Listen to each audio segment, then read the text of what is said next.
Okay, I just wanted to talk about the sourdough starter a little bit. I just made a loaf that's resting right now. And some people ask about if you don't have a lot of starter left, can you bring it back? And the answer is yes. Sourdough is super resilient. You don't need very much. And this little bit that I do have, I can turn around and make this, and it's gonna grow. And in about 4 to 6 hours, it will be ready to make another loaf.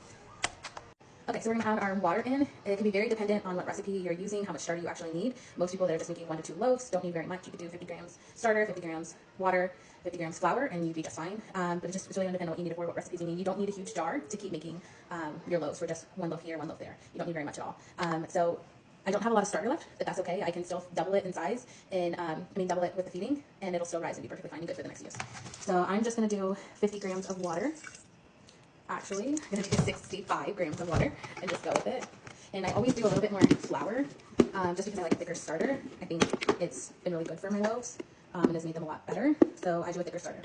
Some people do like a pancake consistency. I do slightly more, slightly thicker, and it's worked out really well for me. So I typically do about 10 grams more of flour than of water.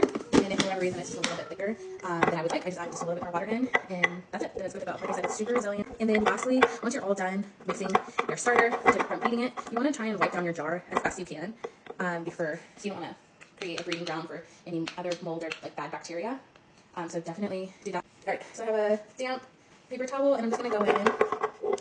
This is what works for me. If you find something that works differently, if you want to change out your jars more often than I do mine, that's perfectly fine. Do what works best for you.